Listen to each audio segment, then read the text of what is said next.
Paran, if you could also try and change my We are live now. status. You can start. Okay. Thank you.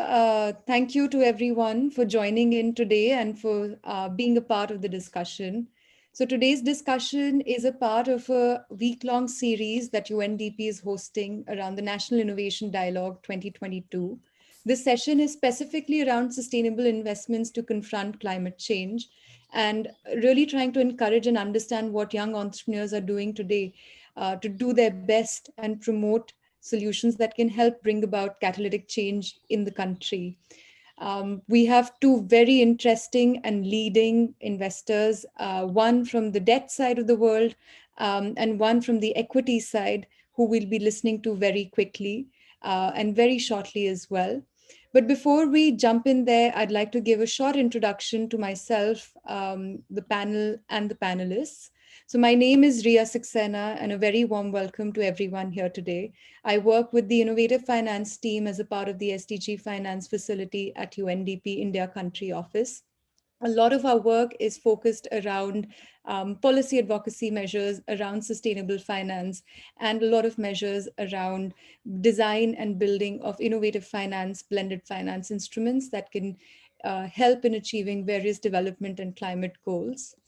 UNDP India has extensively worked on youth and economic empowerment, and there have been a number of initiatives around this. In particular, the Atal Innovation Mission collaboration with Niti Aayog has been one where UNDP has joined hands to strengthen youth-led innovation and social entrepreneurship ecosystem in the India. This project is known as the Youth Collab Initiative, which is the one that is anchoring today's conversation and discussion. Before we jump into the discussion, I'd like to introduce firstly Aditi. Aditi leads investments at Asha Impact, a very stellar organization supporting a number of young and budding entrepreneurs in the impact investment space. Prior to Asha Impact, and here she's invested in a number of companies across the education, healthcare, waste management sectors. Prior to this, she was working and she co-founded the Contrarian Capital Fund, again an early stage investment fund focused on technology-led businesses that are built for the mass market. Prior to that, Aditi has extensive experience in the financial services sector, where she's worked previously at Motilal Oswal and Yes Bank. So welcome, Aditi. Very pleased to have you here today. On the debt side, we also have Ragini Chaudhary here. She's leading the investments at Caspian. Caspian is again offering debt to a number of early stage startups and really trying to help them grow to achieve their full potential. Prior to Caspian, she was working and serving as the CEO of Grey Matters Capital India, where she led the setting up of an 8 million early stage investment fund and an accelerator for mobile tech, ed tech companies for the ecosystem development of the education sector. And prior to Grey Matters Capital, she was leading the financial inclusion agenda at DFID, which is basically the UK government's development for international development arm in India.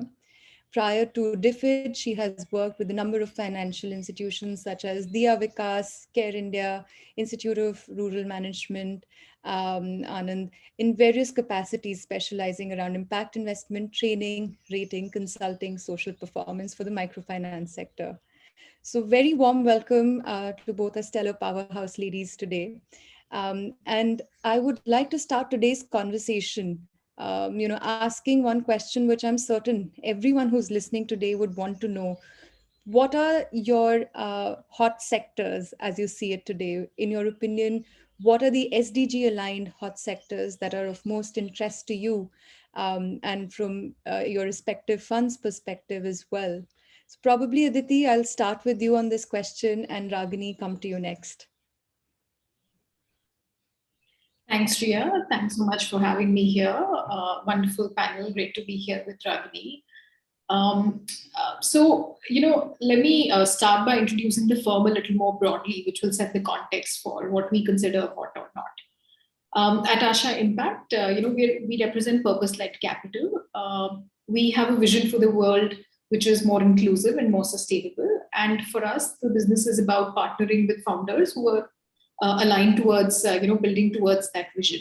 So we actually tend to not take a sectoral view, but look at thematic alignment to say, if this business scales, right, is social impact woven in intrinsically in that business model? That if this does well and scales, will we get to deliver essential goods and services to mass markets, right? Because if there's one thing that, and a lot of us from the field of development started our careers in microfinance, right? And if there's one thing we've learned from the microfinance experience of decades, is that there's no one silver bullet, right? Our lives are complex personas made up of different requirements that we as individuals or households need. So any intervention which is about changing the economic, lot of a certain household, that intervention needs to be multi-pronged, which is why for us, the theme of inclusive tech is really what we invest behind. So whether this is a business building in education or healthcare or financial inclusion, or within the sustainability space, within sustainability, we look at two broad areas, which is one is about how do we build in more resilience in households which are more susceptible to climate change risk, right? So sustainable agriculture for us is a big theme within that. And the other is how do we support businesses and national economies in their mission towards going net zero. So it's one is a little more short term in focus, and the other is longer term.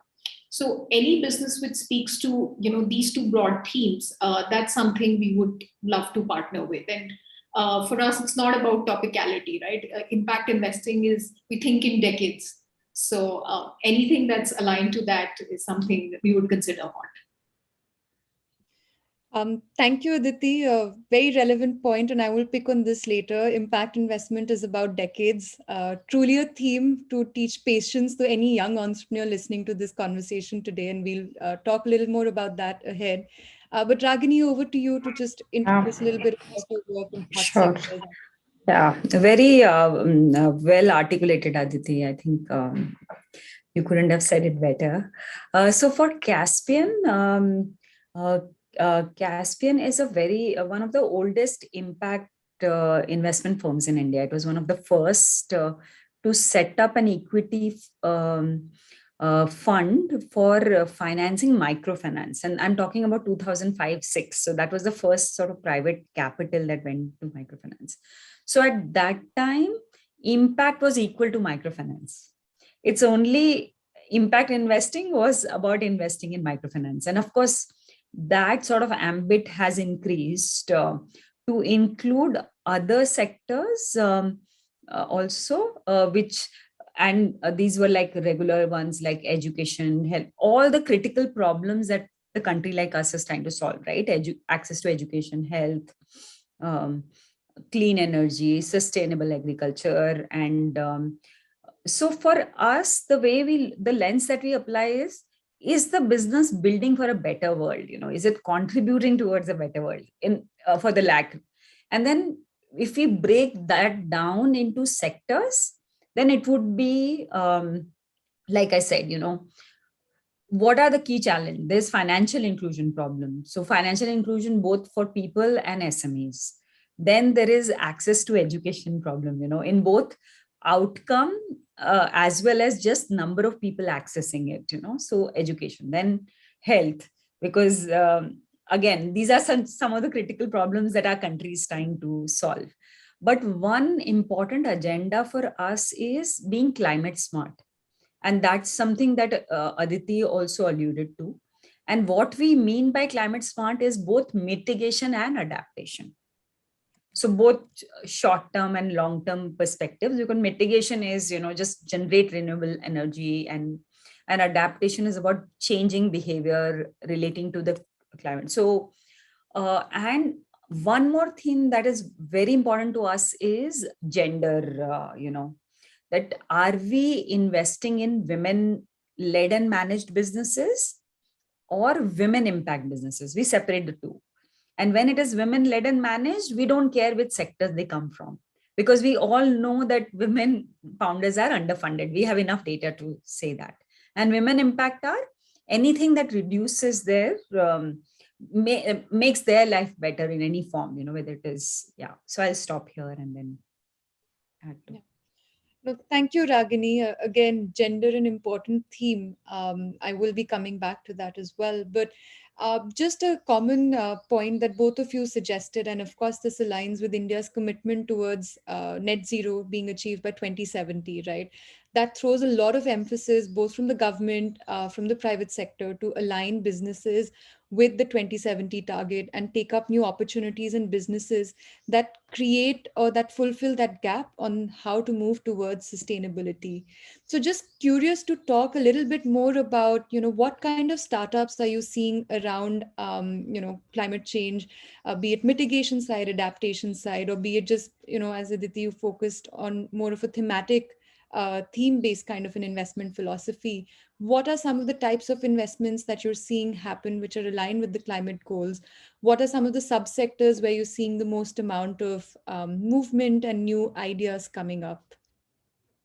Aditi, over to you first. Sure. So let me answer that by saying, typically in any sector, there are three inputs which need to come together for a sector to thrive, right? It's people, it's regulations, and it's capital. In most sectors, regulation has, played a follower role where private sector capital and talent has come together and created innovative business models, and regulation has sort of adapted to what has now already emerged. Think cab aggregation, think online pharmacies.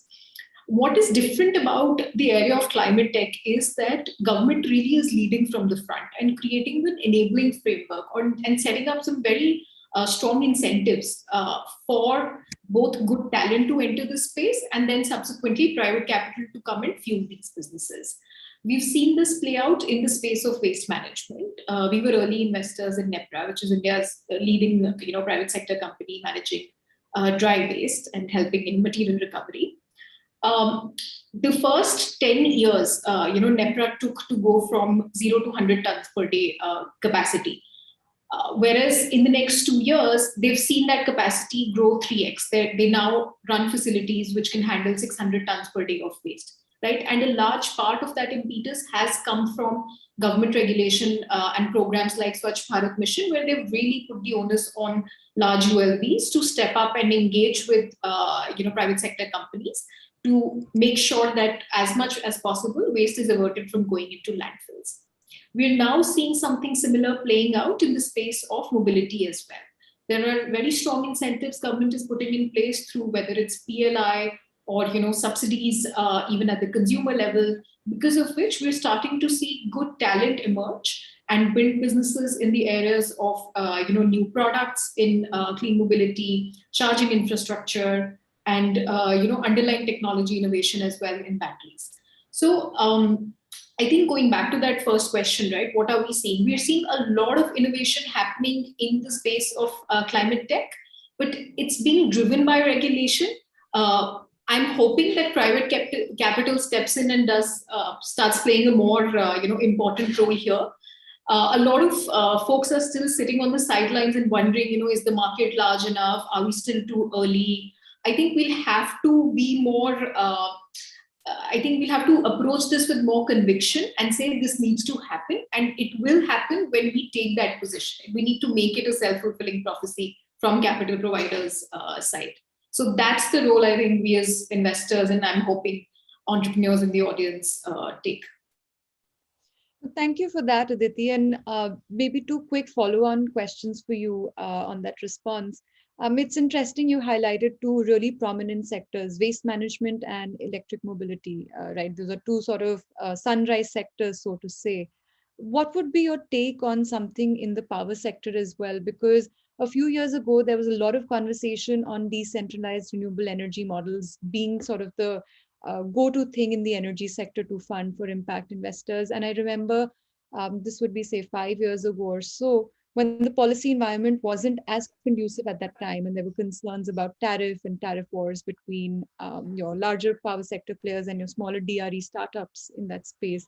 Do you think there's any new opportunities in the power sector as well that have emerged? And other than the power sector, what would be your take on some of the other, again, emerging sectors such as ecotourism, say, for instance, or circular fashion? these areas, which again are areas where there's a lot of scope for climate entrepreneurs to grow and take on new projects?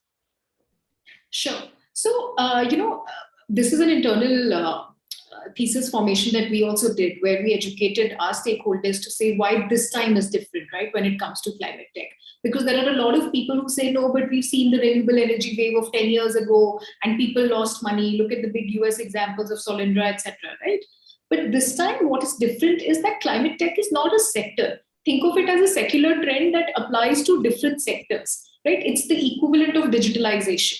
So what you mentioned in terms of, let's say, circular economy or more consumer-driven trends, it's happening because both consumers and businesses are now applying climate as a lens for decision making, right? So if you're buying, let's say, if an FMCG product and one of the providers, one of the brands says that our plastic bottles are made from 100% recycled plastic, that may affect your choice, right? That's starting to play a role. And that pushes the FMCG brand to also do more on this front. Similarly, in businesses as well, right? There is strong impetus that climate risk needs to be factored in, or we need to be climate first in terms of how we're approaching it, right? I think what is clear to us, and I hope more investors come to that agreement, that climate tech has moved beyond being an ethical idea to being an economic idea. If you factor climate risk in, it makes sense to make back solutions which are net climate positive. So, which is why when you say what sectors within climate are interesting, I think all the sectors which are large contributors to GHG emissions will need to undergo fundamental change. We're also seeing utilities change, right? A lot of the electric infrastructure companies that we're seeing today, folks building in the electric charging space, their conversations are ongoing with utilities because they want to now become digital grids, right? They need to have access to data. As we have more electric vehicles on the road, load balancing will become a real issue. Grid management will become a real issue. So everything will need to start speaking to each other. And that's why I think that there is no sector which will eventually not be part of this wave. Mm-hmm. No, thank you. A very interesting response, and also clearly highlights what's been different with this time around of conversations around climate tech versus what was there a few years ago. Ragini, maybe just coming towards you to get your perspective, given traditionally sectors within the climate, like say power, utilities or renewable energy projects. These are sectors that have often required a lot of debt to get started. They're very infra heavy, require a lot of capex upfront, for operations. So just from your perspective, what has been the role of debt in supporting different types and different stages of climate focused startups and climate tech startups? And do you also observe there's a difference in what was the kind of startups and the pipeline that you had a few years ago versus right now? So, debt usually comes in after investors like Aditi have sort of invested in the proof of concept. It reaches a certain stage, it's making revenue. So if I were to just focus on the climate, this sector, the renewable energy sector. So till recently, we were doing more, the kind of companies we did were about those which were setting up renewable energy, infrastructure. So whether it was on universities, buildings, campuses, and they were bidding for large projects, whether from the private sector or others. So that was one kind of thing. Another was about converting some of the I would say biofuel space, converting some of the, eco waste into a fuel which generates steams and energy. So it was another form of generating clean energy. And third that we saw was on the consumer side, companies which were making consumer products, solar products, solar, pumps and things, which were then going on to either farmer or consumer.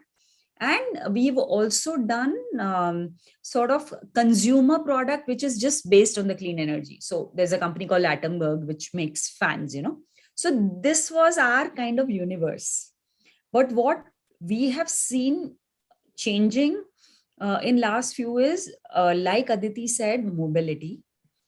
We have seen a lot of waste management, which we unfortunately do not do because of our investors have asked our equity. One of the equity investors have put it in an exclusion list, so we don't do that. But waste management is something that we receive on and on. Mobility has become big. Like we would have seen over 100 companies in last 18 months of different kinds, whether they are in different ways of contributing to mobility. And what is picking up now is this circular economy, So we've just invested in a company which refurbishes mobile phones, and so it reduces e-waste and it sells in its own brand. And we also did a lot of study on sustainable textile. So some of these early sectors that you spoke about are more ready for equity. They don't yet have stable revenues and the scale to attract debt. But I will talk about the challenges we have faced in the first generation, which was doing renewable energy. The biggest problem that they had, people who were generating renewable energy, was government contracts and getting paid for government contracts, So that was some, that was a biggest sort of problem, and many of them would get into trouble in sort of keeping up with their payments, And another thing that we have seen is on the energy efficiency side, we have seen some technologies which are efficient cooling and solar, something at the cusp of sustainable agriculture and clean energy, like solar paneled cooling systems, something like that. So that is doing very well. We've seen phase change material, which helps in transport. So these sectors are emerging and they are showing traction and revenue. But diversity of revenue is very critical, in terms of not depending on one source of revenue when you are thinking through the sector that you want to be in. Is what. Yeah. No, thank you so much, Ragini. In fact, I think there's a comment and a question also that was coming in from the audience saying that payment from government bodies are often delayed, right? And startups often have to face that constant cash crunch to work with businesses. And a lot of payers in this sector often is the government, right? For say power, waste management. So just picking on this point you mentioned on the diversity of funds and ensuring that you have stable cash flows, would you have any tips for startups on how they can manage this better? Or is this a fundamental business model they need to reevaluate about who they need to be working with and how? So I think only, so one is like, find, you should do, I know it's easier said than done, but find another source of revenue, which is not only government. Because we also, in our evaluation, if a company has more than 50% dependence of revenue on government, we are very wary, because we know that they will get into trouble. They will not be able to, but there are recent developments, there are regulation, like governments are also getting very responsive. There was a talk about in the recent budget about the government, this also can be put on the TREADS, the receivable management platform and things like that.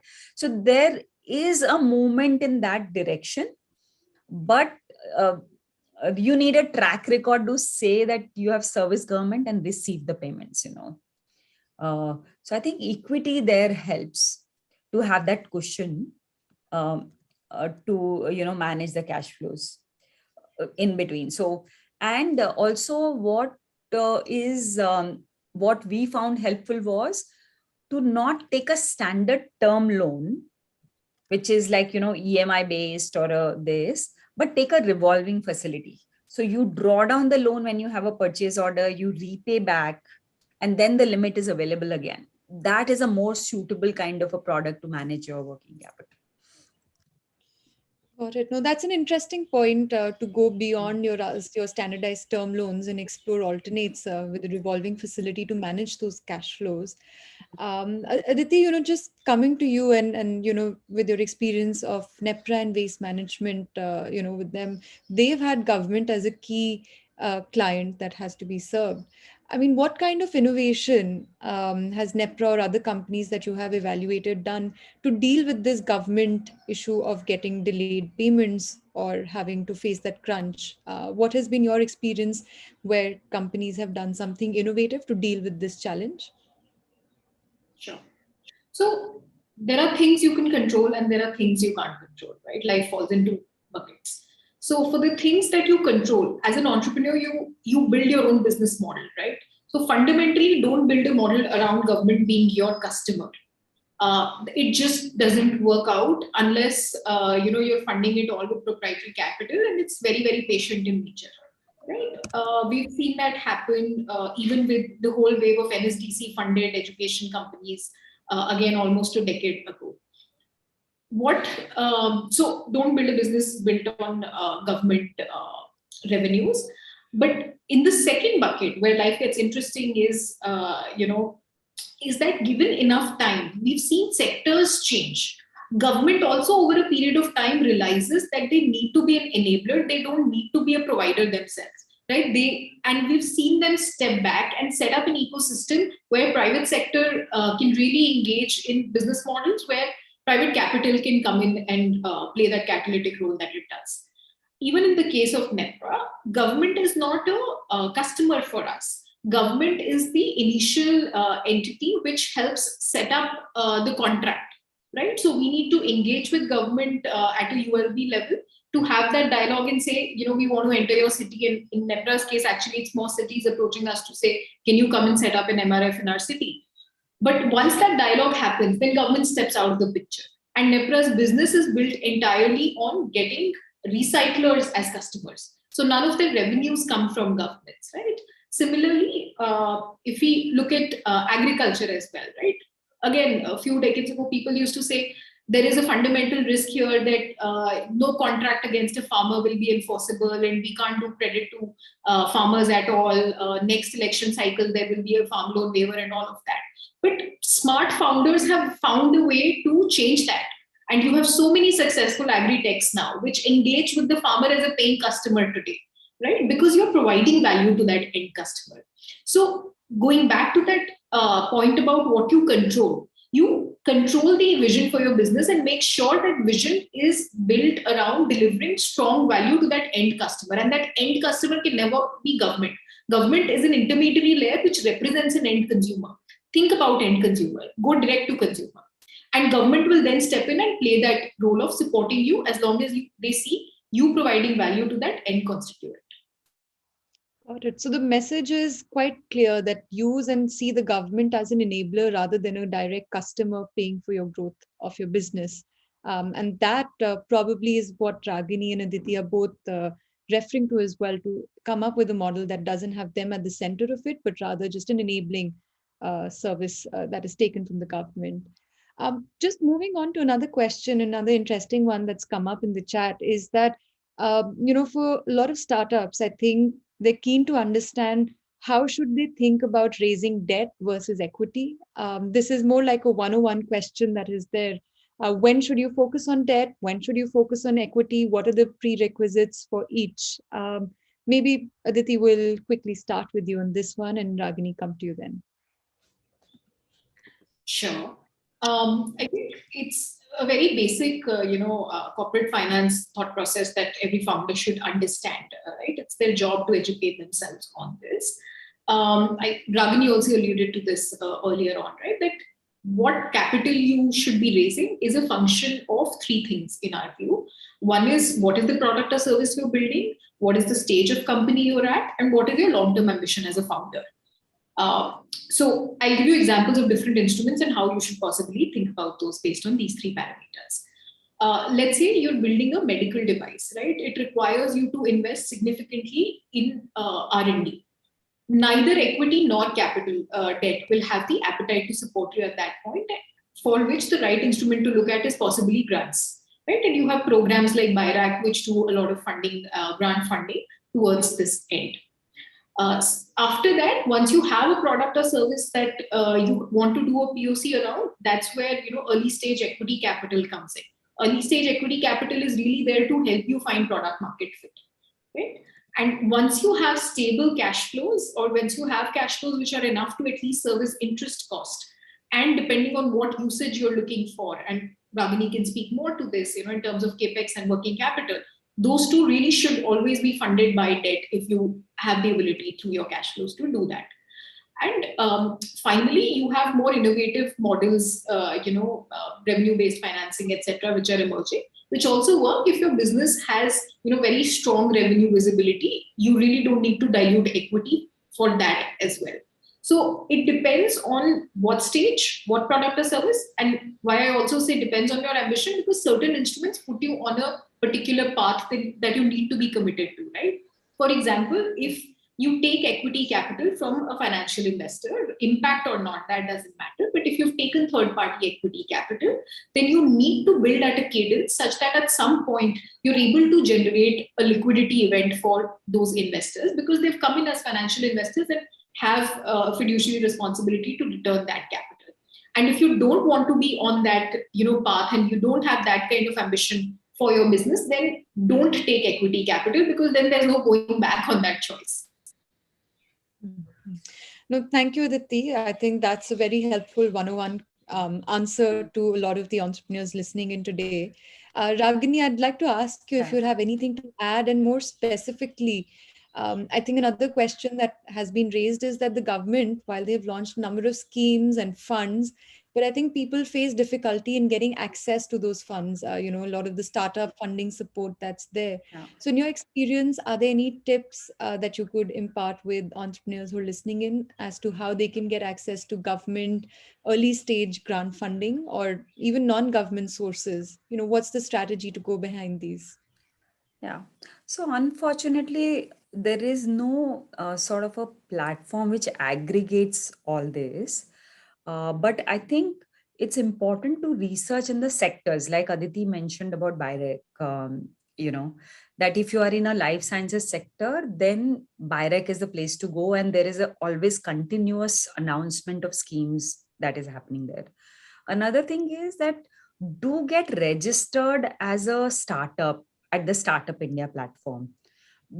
Do get a SME certification, and you do get your Udyog Aadhaar, then basically you are at the platforms where you will be recognized as an SME, and then the flow of information will happen. So, if suppose there is a notification going out, and if you're registered with that as an SME, then you're more likely to receive it. So I think you should do that. But apart from getting all these registrations, it's important to just keep your, keep going to these portals, going to portals of institutions like SIDBI if you are an SME, going to portals of NABARD if you are in an agriculture space, and then find those sector specific institutions but I think it would be really good if a lot of these schemes could be brought together. So there's a I think Aditi, you would know about this company called Haq Darshak. They do a sort of they build a platform which helps individuals get access to government schemes, and also micro entrepreneurs who have a revenue of less than 5 lakhs or something. But what I mean to say is that such platforms, and of course it's difficult to figure out a revenue model, because how do you charge for a free giving access to a free service by a government, So mostly it is CSR funded, but there is definitely a gap there where I don't know a single place I can go and get all the information. So I think building networks is very important for all entrepreneurs. Build the right networks, whether it is investors, and don't focus only on investors. Be part of an ecosystem so that one thing leads to another, one introduction leads to another, but get all your registrations in place. I think Aditi covered the question on debt very well. For us also, we do not look at a company which is pre-revenue. So don't start thinking of a debt if you don't have revenue. Don't start thinking of a debt till your business model is tested to an extent that you are gross margin positive. Nobody's taking execution risk on you, because that is the job of equity investors, where they're willing to test out and, give you that initial runway, debt, of course, even a smaller debt builds a discipline of repayment. And one important lesson, and I think Aditi alluded to it, by knowing that the basics, one-on-one on corporate finances, that debt is cheaper than equity. Debt, it seems like you're giving interest and you're this, and equity doesn't need to be returned, but remember, you're giving part of your business and also your autonomy along with it, because they will be on the board and there is a governance that is needed. So all this, this is what we look at. I think that's where you have to make a decision on debt. So yeah, you will need to be at a certain level to be eligible for debt, but then, and also source of capital and use has to be matched. Money seems same, the color is same. It is the same money can buy you stocks and machine. But like Aditi said, differentiate in your financial management and liquidity management on what equity should be for long-term research, marketing, all that. And debt should be always for assets which will start paying you fast, and not waste equity on working capital. Like, don't lock it up in inventories and receivables, it's very, very expensive capital and precious too. So that's what I would. No, thank you for those tips and very realistic sort of benchmarks to keep in mind, when you're planning out your business cash flows and taking a lot of this ahead. Just touching upon another theme, and Ragini, you'd mentioned this earlier on, was gender lens investing, right? There are a number of women who are now trying to get their startups up and about. Are you familiar with any specific avenues where there are, say, specifically women allocated funds for entrepreneurs that can be accessed, or it's part of just a larger routine where women entrepreneurs are just now being seen more favorably for investment? So I think there are certain schemes by Startup India, and there are, targets for, let's say, SIDBI and others. But these more than government schemes, there is a slight shift in mindset which is happening. It is taking a while. I'm not saying that we are there, but now we see more women in the investment teams of different funds. We have Aditi sitting here, who is also an allocator of early stage capital. So while we can do much better on the gender side of, it is still, investors are all men. Are mostly men. The capital allocators are men. Entrepreneurs are all men. So, it is about, you go with familiar, you go with people you understand better, like whether they are from your alma mater or things like that. So there is a slight shift happening with more women getting into investment thing. It is still long way off. But now more and more incubators and accelerators are looking out for women entrepreneurs. And also the pool of women entrepreneurs is increasing. So it's a very, very small shift. A lot needs to be done. There are women specific programs, women most incubators and accelerators have now started running those programs. So I would encourage women to look out for them, but I would suggest that incubators and accelerators are best way to get your networks on, whether they are for men or women, it doesn't matter. So thank you. I think look out for early stage entrepreneurs to be a part of a larger cohort of program. I know Village Capital runs some interesting programs, and there's a number of IIT Bombay incubator. There are a number of these that could certainly be explored. Aditi, just coming to you to understand, what is the gender thesis that's typically seen at Asha while you're making your investment decisions? Is there an explicit filter, or that's seen as a part of the an embedded part of the larger process that's there? Sure. So, we think of this in three buckets. Let me talk about, specific to a particular investment opportunity, right? When we're evaluating an investment opportunity, we look at the beneficiary in that business, the customer in that business. If the customer is women and the product or service leads to greater, let's say, financial inclusion of women, that's something that we would value highly, right? But would we say that we're actively looking for women founders? We want to have very high representation of women founders in terms of businesses who pitch to us, right? But we wouldn't make a decision on investing in a business just because the founder is a woman. Just like we wouldn't do that for a man, right? We believe equality is about removing bias, not adding a bias on top. So I think Ragini made a very important point that's why diversity in the capital allocators is very important. Because that's how you build empathy as well, both with the end customer and the founder in question. So for us, that's been a big focus area as well. 50% of our team is women, right? And we believe that makes us it puts us at the front line of being able to have women founders come up to us, pitch to us without worrying about questions like, what are your family plans, and all the nonsense that goes along with it, right? I think Ragini also made a very interesting point that we fully understand that women founders have different challenges. In some sense, they have additional challenges because of the bias they face.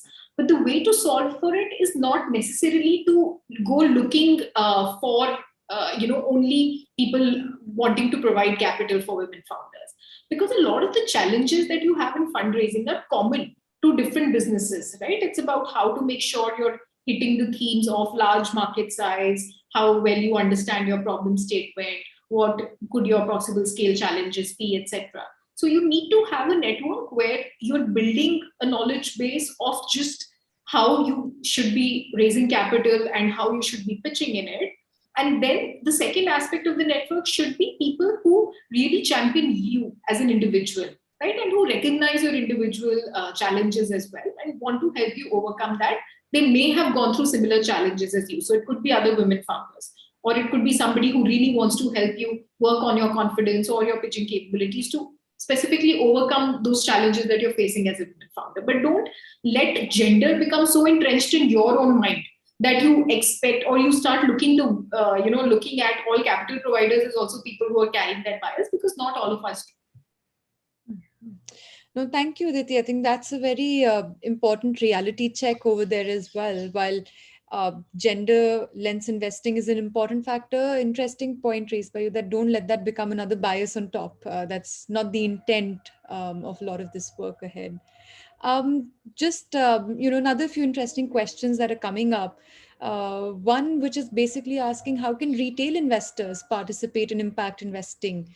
A question I'd like to open to both of you. If a retail investor wants to enter into the debt market, what can they do? And Aditi, to you from the equity side. Ragini, maybe we'll come to you first to ask, how do you get more retail participation in this industry? So I think retail participation is restricted because, see, most funds operate in an AIF mode, the alternative investment fund mode. And also for protection of retail investors, they've said that the minimum contribution you can make in any fund, which typically invests in startup, would be 1 crore. So that is one route when you want to join a fund. So that is one route where you become a sort of a limited partner or a LP of a fund. So that is one way. Another is that there are several angel platforms. So you have One Crowd, you have Let's Venture, and things, and some other angel platforms, which allow you to make small investments, in the startup. So they curate the startups, they bring them to the board, and then 15, 20 investors together sort of invest in one startup. So this platform provides the services of curation, making the SHA, because it's not as easy as buying mutual fund or creating an FT, because it's a completely risk capital, meaning that it will go as an equity. So you have to be very careful about your rights, and because there's no recourse once the money goes out, right? So it's best to go through an angel platform, or if you are a high network individual, then you can, or family offices, you can get pitched by, let's say, fund managers, and you can start your contribution from 1 crore and up. So that is one way to do that. But for a beginner, I would suggest go through an angel platform. And of course, there are angel networks in every city now, and see how it works. Thank you, Ragini. Aditi. Any other way for a retail investor to participate? I think Ragini covered it pretty comprehensively, right? As an individual, we'd suggest that you start dipping your toes in the water with individual investments, because a lot of the times the early stage investment that we're talking of in unlisted startups, you should start with capital that you're willing to completely forget about, right? If it comes back with returns, great. If it doesn't come back, you shouldn't lose your sleep over it. You need to start off with those amounts and gradually build your risk appetite.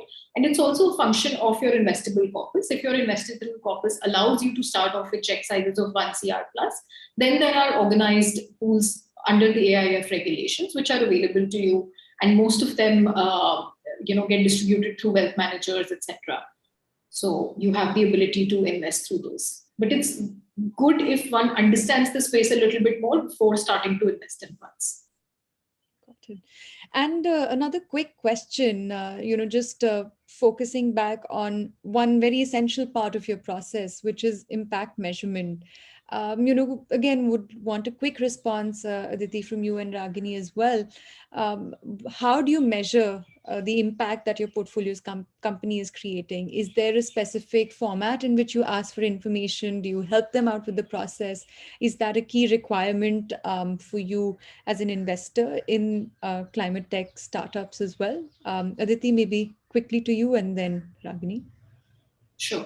So, for us, impact measurement is a very important part of what we do, right? Both at the point of investment and as a continuing activity post facto. So, at the point of investment, our biggest filter is collinearity, as I mentioned earlier, that impact needs to be woven into the business model. At the point of investment, we also use the industry standard, which is the IMP 5-point framework. The what, why, how much, risk, those parameters to assess the level of impact we believe this company can create. And post facto, we do continuous data collection. You have to strike a fine line and make sure you're asking for data around impact, but not overburdening the company. But we use that, and it's easier once you're investing in businesses where impact is collinear, because then quite often the impact metrics are similar to scale metrics that you're checking for. And we're very proud of the fact that at Asha Impact, we publish an annual impact report, right, which is at par with what global large GPs do.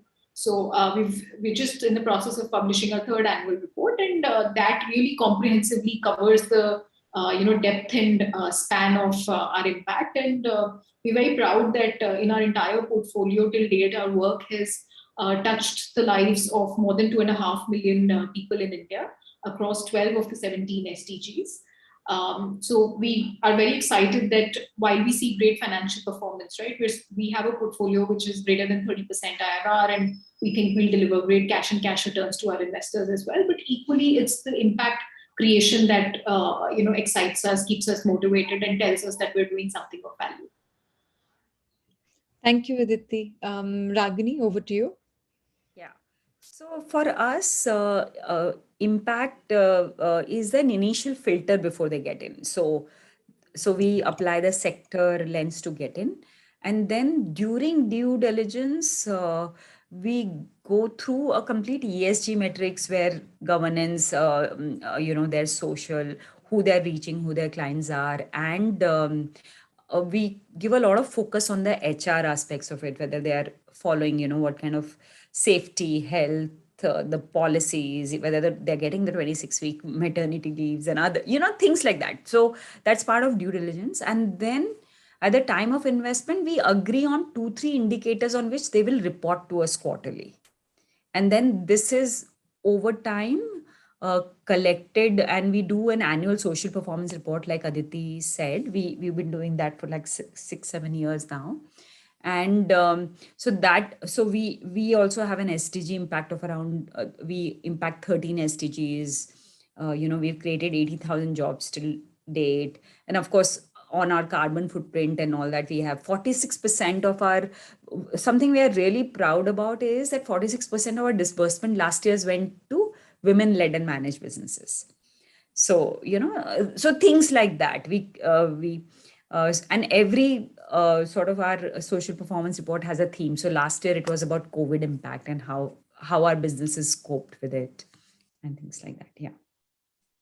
Got it. And just in the interest of time, I know we've hit 5, but maybe my last question to you, in the spirit of both of you being sharks to some extent and the entire Shark Tank fever taking us all on, what would be your, parting words of wisdom to young entrepreneurs and advice for them? What, in your opinion, is investable so that these young startups can really go back with that and get ready to come and pitch to you when they feel it's an appropriate stage? So Aditi, maybe first with you. Sure. I think, first of all, I tell founders that don't be driven by investor interest. Find your own calling, right? Find a problem statement that you feel bothered enough by that you want to change the status quo there.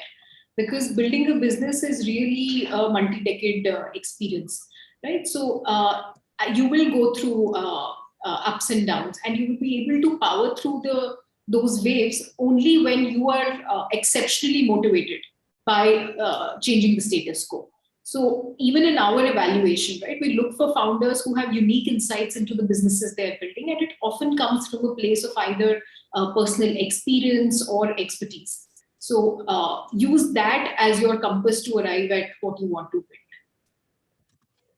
Thank you, Aditi. Very important one, and goes back to, I think, the first point you mentioned. Impact investing is a decade-long journey. So be in it for the long haul, or don't take it up over Exactly. there. Over to you. What's your advice to entrepreneurs? So I think very related to what Aditi said, for us, we are investing in the entrepreneur and his experience and his commitment, but also the success metrics of entrepreneur is not raising capital or high valuation. Eventual success is building a profitable, sustainable business. So I think we should also celebrate, raising fund is not celebrating. Using that to become profitable and growing is what needs to be celebrated. That is one. And second thing is, please do the boring job of compliance. Don't leave it to get your GSTs, get your registration in order, do your MCA filing, get a good company secretary to do stuff. And one thing that I've seen people ignoring a lot is not hiring CFO early enough, somebody who manages their finances very well, right? Because you're doing so many things. Many businesses fail because they run out of cash. They did not manage it, not because they were inherently bad businesses or things like that. So governance, governance means compliances, internal audit, registrations, and all that. The success is in building a profitable business. Don't get carried away by valuations and the money that comes in. So that's what would be my advice. Thank you. I think, again, reinforcing the view that go after the problem, not just the money that can be thrown at it to solve it, but make it a profitable venture rather than just a highly valued one. Thank you both. Thank you, Ragini and Aditi, for such an interesting, engaging, discussion. I think this was very easy to understand, I would assume, for a lot of people listening in today, and a lot of the questions that we had have also gotten answered. Just as concluding remarks, I'd like to, in fact, mention about a new program that UNDP and the Atal Innovation Mission are trying to create. It's called the Climate Entrepreneurship Hub. The focus of this hub will be on enabling environment-focused climate entrepreneurs. And the idea is to provide startups with a range of support, like we discussed, around mentorship, around capacity training, networking, incubation, getting access to grants and visibility, and also helping them refine themselves and get ready to get pitched in front of investors. And my colleagues will put out details if there are any questions in the audience about this and want to get in touch around this program. There's an email ID that would be shared that can be taken up. But I think to conclude on the key takeaways that I have taken, I think number one, for young climate startups, focus on acting with the government as an enabler and not as your primary customer. Very clearly have a clear sense of when to raise debt versus equity. These are for different purposes, different ambitions, and different products that you're creating. Another very key lesson has been around gender lens investing. While it is the thing that we all want to go towards, but not letting it become a bias in terms of investing is a very important feature to be kept in mind. And I think the last advice that we've got from both you and Ragini and Aditi has been to really go after a problem that excites you so that you can be in it for the long haul, and you can create something sustainable behind it and are willing to do the nuts and bolts and the boring work as well associated with it. So thank you both for your time. It's truly been a pleasure to speak to you both. And we look forward to having you again